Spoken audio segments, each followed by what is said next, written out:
The night they cut the ribbon at my mother-in-law's new mansion, the chandeliers glowed like they were rehearsing for a funeral. Everyone smiled, everyone clapped, everyone except my husband, who leaned toward me with a trembling breath and whispered, "My mom doesn't want you here." That was the moment I realized the house wasn't the only thing built behind my back. My name is Rahima. I married Adil believing I was stepping into a family, not a hierarchy carved out of cold marble and old grudges. For years I tried to belong, offering kindness, silence, even pieces of myself. But the mansion inauguration changed everything. Among polished floors and strangers' laughter, I felt something shift, a quiet truth rising beneath the noise. Someone had planned my place in this family, and it wasn't beside my husband. The first thing I noticed was the sound, not music, not chatter, just the soft, expensive echo of shoes on polished marble, like the floor was rehearsing its own pride. The chandeliers above me shimmered in gold, heavy enough to crush a secret if it fell. And in the middle of it all, I stood still, smiling the kind of smile that hurts your teeth. I didn't belong there, but no one had said it out loud. Not yet.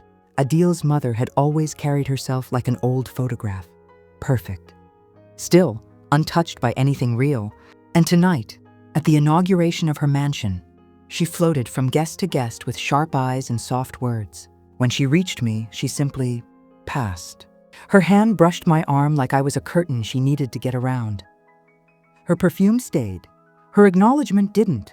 I kept my posture straight, pretending not to notice the way her friends paused when they saw me beside Adil. Their smiles tightened, as if my presence disturbed the symmetry of the room. Adil wasn't beside me for long anyway. He drifted toward his mother, toward the cameras, toward the life that seemed to run smoother when I wasn't standing too close. I held a glass of water between both hands, just to anchor myself. It felt like holding on to a fragile truth, one I wasn't ready to admit. Not yet. The evening glittered around me, but my heart was heavy, like I was walking on floors built for someone else. The photographer called the family to the stage. The important people gathered, faces powdered, smiles rehearsed, intentions hidden. "Adil, bring your wife," someone said. But his mother stepped forward quickly. "She can stay," she murmured, not even looking at me. It was soft, calm, cruel. Guests glanced at me with polite pity, the way people look at a child who isn't chosen for the game. Adil hesitated only for a breath before joining his mother. His mother slipped her arm through his with the ease of someone who believed he belonged entirely to her. I stayed where I was, watching the flash of cameras reflect off the marble like tiny explosions.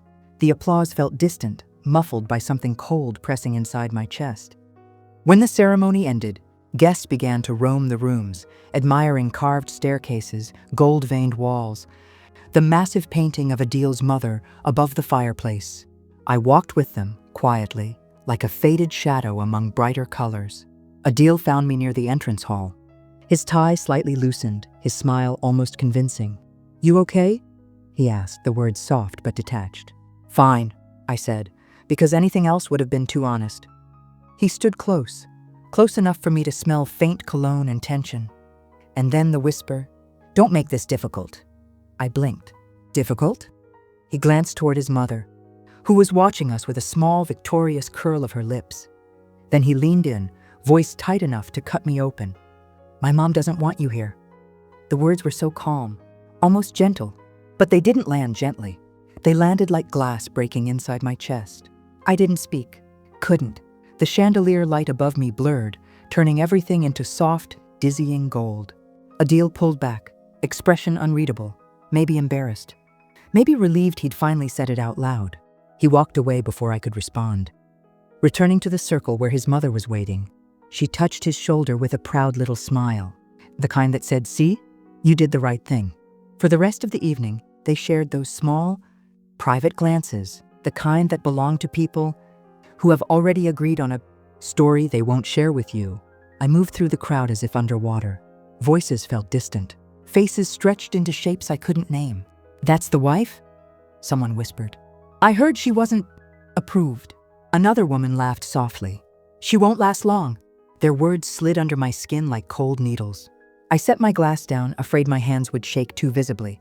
When I stepped outside, the night felt different, quiet, almost tender. The air carried the scent of damp earth and the faint hum of distant traffic. For the first time all evening, I could breathe. The mansion glowed behind me, huge and golden, like it was proud of what it had taken from me, or what it planned to. I stood under the thin moonlight, letting the silence settle. A single question rose slowly, steady, painful, impossible to ignore. Why did my presence threaten them so much? What story had they written about me? And why did Adil seem relieved to finally say the words his mother had been holding in her smile all night? I looked back at the enormous doorway, its marble pillars catching the moonlight like cold bones. Inside, the laughter continued without me, warm and polished and perfect. Outside, the wind tugged at my dress, soft like a warning, or maybe like comfort. I didn't know then what the night had really revealed. I only knew the truth had begun to move quietly beneath my feet, shifting the ground between me and the life I thought I had. And cracks. Cracks always start small, quiet, almost invisible, until they're not. The first time I walked through the mansion alone, the air felt different, still, like a held breath. The sunlight coming through the wide glass windows looked warm, but it didn't touch the floor. It just hovered above it, as if even the light wasn't allowed to settle comfortably here. Every footstep echoed in a way that made me feel watched, observed, measured, and somewhere down the hall behind closed doors, I could hear the faint murmur of a home preparing itself. Not for me, for someone else. Adil had been disappearing into this place for days now. He always left early, too early for errands, and returned home late, smelling faintly of fresh paint and polished wood. When I asked what kept him so long, he'd offer small explanations, short ones, the kind that sounded pre-rehearsed, just helping with the finishing touches. Mom needs me. They need decisions on designs. But when I'd ask what designs, he'd shrug, as if forgetting I was supposed to be part of whatever life was being built. At night, he rested on the edge of the bed instead of beside me, scrolling through messages with a tired look that never seemed to come from work alone. There was distance, cold, subtle, growing like frost on a window pane. And frost always spreads quietly before you notice the glass has turned white. The morning I decided to visit the mansion myself, I didn't tell him. He didn't notice I'd left early anyway. My hands gripped the steering wheel the entire way there. Not because I was angry. Anger is loud, sharp, hot. What I felt was quieter, duller, like a bruise you touch just to see if it still hurts. The mansion gates opened with slow, mechanical confidence, like they recognized me but weren't sure they wanted to let me in. Inside, everything was too perfect. The hall smelled of lavender polish and new beginnings. On the left wall, portraits hung in symmetrical rows. Adil as a child, as a teenager at graduations, at family dinners. But something caught my breath. In several photos, Adil wasn't standing alone. Beside him was a woman, smiling, comfortable, close. She was placed in pictures the way someone important is placed, casually, naturally, intentionally. But I had never seen her before, not once. My fingers brushed the glass frame of one photo. Someone had dusted it carefully this morning. Someone who knew she mattered. Footsteps approached behind me. One of the staff, a young woman with quiet eyes, froze when I turned toward her. "Can I help you, madam?" she asked softly. The word madam sounded forced, almost apologetic. "Yes," I said. "Who is she?" I pointed to the woman in the photo.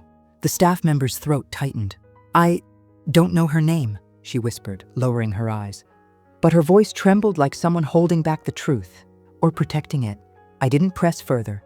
Some walls talk, others protect secrets. Further down the hall was a room with a small brass plate on the door.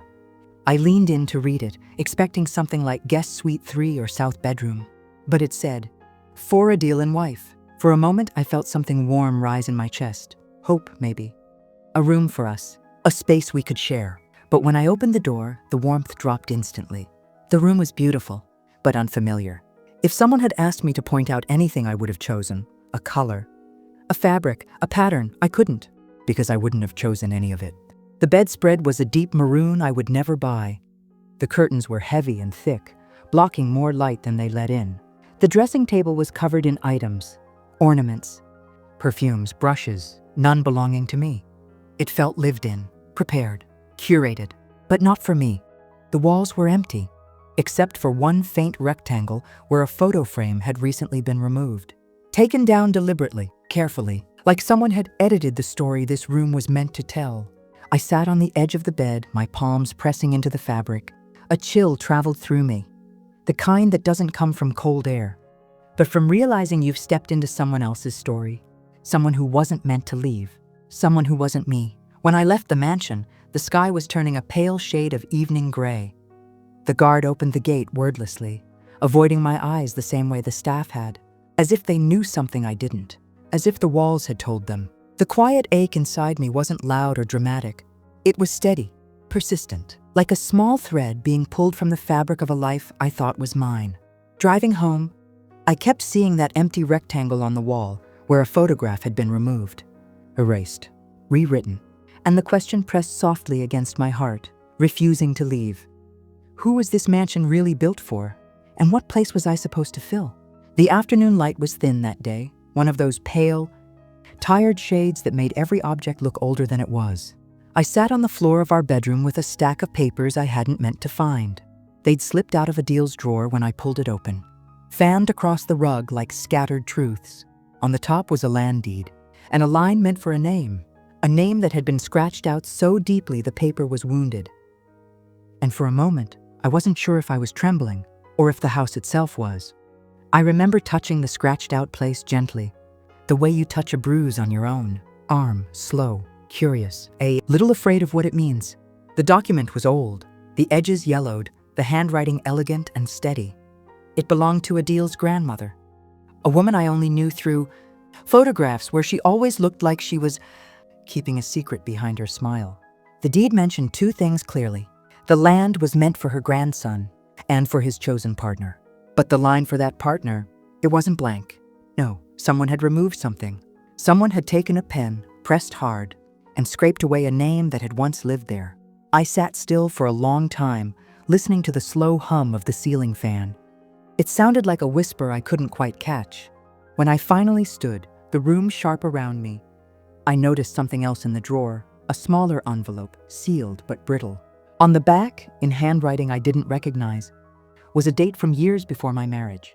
Adil passed the doorway just then, his eyes lingering a little too long on the papers in my hands, and then slipping away, pretending he hadn't seen anything. His silence felt like confirmation of a truth I hadn't yet learned. I didn't open the envelope right away. Instead, I walked to the mansion, alone. The afternoon heat clung to my skin as I stepped through the wide iron gates, the ones I once believed would open to a future that included me. Inside, everything smelled like new paint and old decisions. A worker arranging curtains paused when he saw me, then quickly bent his head, as if the fabric suddenly needed all his attention. I moved through the rooms quietly, letting the marble echo my steps. In a hallway near the back, I found a portrait wall I hadn't seen before. Adil's grandmother, Adil's mother, Adil, younger, smiling in a way he never smiled around me anymore. And beside him, a girl. Her features were soft, familiar in a way that made my stomach twist. Though I had never seen her before. There were 4 photos of them together, too many for a coincidence. I moved closer. The girl's hand rested easily on Adil's arm in one picture. In another, Adil's mother stood between them, her smile wide, approval clear. A perfect triangle, one I didn't belong to. A soft voice pulled me from my thoughts. The gardener, an older man with gentle eyes, "Madam," he said quietly. They thought she would return. I felt something cold bloom in my chest. "Who?" I asked, though I already knew. He hesitated, looking around as though the walls themselves might report his words. "The girl in those photos," he whispered. "She was chosen. Your mother-in-law approved of her a long time ago." The word chosen pressed into me like a stone. I glanced again at the pictures, the ease, the history, the unspoken claim. "It was all decided," he continued softly. "The land, the house, everything was meant for the grandson and the woman they believed he would marry." I felt the memory of the scratched-out name tug at my mind. Someone had tried to erase her, not me. "When she left," he added, lowering his voice, "your mother-in-law never forgave the change in plans." The corridor felt colder suddenly. "So she erased me," I murmured, "before she even met me." The gardener didn't answer. Maybe he didn't need to. Back home, I finally opened the envelope. Inside were letters, not from Adil, not from his mother, but from his grandmother. Her handwriting flowed in careful ink. "Whoever he chooses, that is the woman this home must honor. Her name will stand beside his. No one has the right to change this." Each line felt like a hand reaching out to me across time, a voice I had never heard, yet one that felt kinder than any I had heard in that mansion. But the last letter was an unfinished draft, a space left blank where my name should have been added later. Except it never was. Someone made sure of that. That night, I sat on the edge of our bed with the letters spread across my lap. The scratched out name, the erased past, the girl who wasn't me, and a grandmother's promise that never reached me. The house was quiet, but not the peaceful kind. It felt like the walls were holding their breath, waiting for something to happen. When Adil came home, the scent of the mansion still clinging to him. He paused at the doorway, his eyes flicking to the letters, the open envelope, the truth scattered between us. He didn't speak, neither did I. Outside, the night wind brushed against the windows, like fingers tapping to be let in. And in that soft, unsettling sound, one question pulsed through me. If they erased someone before me, how long before they try to erase me too? The mansion looked different at night. Not grand, not elegant, just hollow. Its lights were soft and gold, the kind that usually make a home feel warm. But tonight, they stretched long shadows across the driveway like warnings. I stood at the entrance, my hand on the doorknob, listening to the faint hum of voices drifting through the marble halls. Something in the air felt tightened, like the house itself was bracing for impact. When I finally stepped inside, the echo of my own footsteps felt too loud, almost as if the floors were asking me to leave before I heard anything else. But I kept walking, and the walls? They carried every sound straight to me.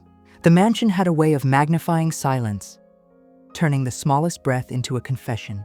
I moved through the corridor slowly, each step careful, almost apologetic. Adil didn't know I was coming tonight. I hadn't meant to. But the letters from his grandmother had followed me like a quiet heartbeat all day, tapping inside my chest, asking me to see what lay beneath the surface. The house smelled faintly of varnish and jasmine, a mixture that should have been comforting. Instead, it carried an unease I couldn't name, from somewhere deep inside the mansion. Voices rose, sharper than the usual polite tones that filled this place during the day. I followed them instinctively, drawn the way someone might follow smoke toward fire. The closer I got, the clearer they became. Adil's mother's voice first, cool, clipped, carrying authority the way some people carry jewelry. Then Adil's, lower, tired. I stopped just before the doorway, hidden by a column of marble that curved like a spine. I shouldn't have listened, but the house made it impossible not to. The words came through the air as if carried on purpose, like the walls had been waiting for someone to hear them. "She is temporary," his mother said, her voice steady enough to cut glass. A phase, a mistake that still can be corrected if we act now. My breath caught, freezing in my throat. Adil didn't answer, not at first. The silence stretched long enough to bruise. "She isn't," he began, but the sentence wilted midway. His mother stepped closer. I could hear her heels tapping across the marble like a metronome counting down. "We gave you every opportunity," she said. "Every path, every match, and you chose the one person who does not belong in our world." Another pause. Not denial, not protest, just pause. When she spoke again, her voice lowered into something more dangerous. "The papers are almost ready," she said. "We finish this cleanly. No loose ends." My heartbeat stumbled. "Papers? Legal papers?" Adil exhaled slowly, a sound that felt like surrender. "I know," he said. Those two words, quiet and heavy, cracked something inside me. His mother continued, "She won't fight it. Girls like her never do. They accept what is decided for them." My hands were cold now. My fingers pressed flat against the wall as if trying to steady myself.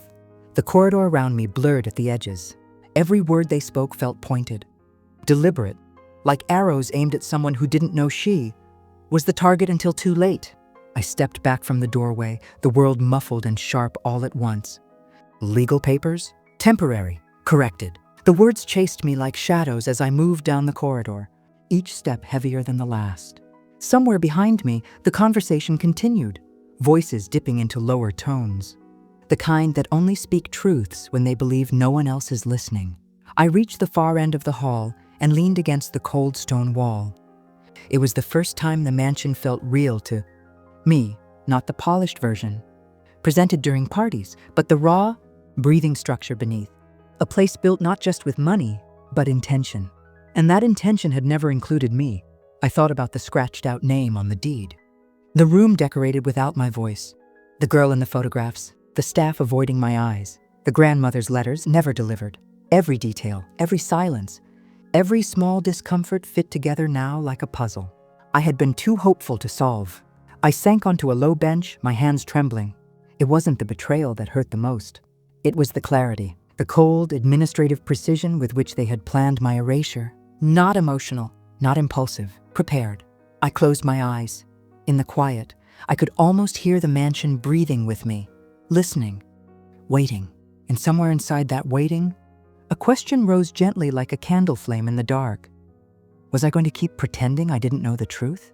When I finally stood, the corridor felt different. Not safer, just honest. The walls no longer hid their whispers. The house no longer pretended to welcome me. It simply stood there watching, as if asking me to choose who I wanted to be next. I walked toward the exit slowly, not sneaking, not running, just walking. My fingers brushed the cool railing of the staircase. My steps softened against the floor. The door at the end of the hall glowed, faintly from a single light outside, like a quiet invitation to step back into my own life. Before leaving, I turned once, looking over my shoulder at the mansion's vast, silent interior. It felt like staring into the eyes of something that had already decided my fate. But I wasn't the same woman who had walked in tonight. And as I stepped out into the night air, cool and clear, one thought followed me like a promise. Their shadows were never meant to be my home. The mansion looked softer in the morning light, like even its shadows hadn't fully woken yet. A stillness hung over the main hall, the kind that comes right before a storm decides where to fall. My footsteps echoed quietly as I entered, the polished marble reflecting a version of me that felt steadier than I remembered. I wasn't here to plead. I wasn't here to bend myself into someone who could fit into their world. I was here to end something. Adil and his mother waited near the staircase, framed by cold chandeliers and the silence they thought they owned. Neither knew what I carried in my hands. Neither knew this was the last time I'd walk toward them. For a moment, none of us spoke. Adil stood with his shoulders slightly hunched, as if bracing for the weight of a truth he already sensed but couldn't face. His mother, on the other hand, wore that familiar expression, chin up, eyes narrowed just enough to communicate superiority without saying a word. But something in her gaze flickered when she saw me. Maybe it was the envelope in my hand. Maybe it was the calm on my face. "Rahima," she said, her tone sharp and formal. "We didn't expect—" "You never do," I replied softly. My voice surprised even me, steady, almost gentle, like the sound of a door clicking shut in another room. I walked to the center of the hall. The chandeliers above cast fractured glimmers on the floor, like scattered stars. Fitting, I thought. This place always liked pretending it held the sky. Adil took a step toward me. "Rahima, let's just—" "We will," I said, "but not your way." I placed the envelope on the table between us. The sound its corner made against the wood felt louder than any argument we could have had. Inside that envelope was the truth, collected, documented, undeniable. And it was finally time they saw it. I opened the envelope slowly, letting every motion speak for me. First, the photocopy of the grandmother's will, her handwriting soft but clear. The line meant for her grandson and his chosen partner. The original signature beneath it, untouched, unaltered. Adil's mother stiffened. Her fingers curled slightly, the only break in her otherwise perfect posture. Then I placed the second document beside it, the version they had filed. The signature slashed out so violently, the ink tore through the page. The partner line left blank, her face drained of color. "Where did you get—" "She kept copies," I said. "Your mother? She kept copies of everything, as if she knew someone might try to rewrite her intentions." Adil swallowed hard, his eyes darting between the documents and his mother. "Mom, is this—" But she didn't answer. Next, I set down the printed notes of the altered deed. Then the timeline of visits Adil's mother had made to the land office. Then the ledger of room expenses charged before the mansion existed. Finally, I placed my phone on the table. One tap. The recording played. Her voice first. Cold, certain, she is temporary. A mistake that can still be undone. Adil's voice next. Quiet, agreeing. He flinched as he heard it. His mother glanced around, as if searching for a crack in the floor to swallow her whole. The hall, once so proud, held its breath. When the recording ended, the silence that followed didn't feel like theirs anymore. It felt like mine. Adil stepped closer, his voice thinning with panic. "Rahima, listen. This is not what it sounds like. It sounds exactly like what it is. He opened his mouth again, but no words came, because the truth stood between us now, quiet, undeniable, and heavier than everything we had built together. His mother tried to recover her composure. You're overreacting. These documents were changed, I said, by you, for a future I was never meant to be part of. She inhaled sharply, the mask finally cracking. You don't understand how our family works. You're right, I said. I tried to. I bent myself until I fit into the corners of this house. I stayed small so your shadows could stay large. I looked at her directly. But a person can only be erased if they agree to disappear. Adil stepped forward again. Rahima, please, we can fix this. I'll tell them the truth. I'll stop everything. I shook my head gently. This isn't about stopping them, Adil. It's about finally starting myself. His face folded inward. Regret, guilt, recognition. All too late. I gathered the papers into a neat stack, slid them back into the envelope and tucked it under my arm. Their world had been built on silence. Today, mine was built on clarity. I turned toward the main doors, the long, sunlit corridor stretching ahead of me like a path I had waited years to see clearly. Behind me, Adil called my name, but I didn't stop. Not because I was angry, because I was done. The chandeliers above flickered, their lights fluttering like tired stars, losing the last of their shine. Their glow dimmed, not for me, but for the people who stayed behind. Each step I took felt strangely weightless, as if the house itself was releasing me. At the doorway, I paused, not to look back, but to breathe. The morning air tasted clean, unfiltered by expectations or judgment. A single thought settled quietly in my chest. Freedom isn't always a destination. Sometimes it's just the choice to stop walking in circles around someone else's throne. I stepped outside, letting the heavy doors fall shut behind me with a soft, final thud. A door had closed, not on my life, but on the people who never made space in it, and the sky ahead felt wide enough to walk into.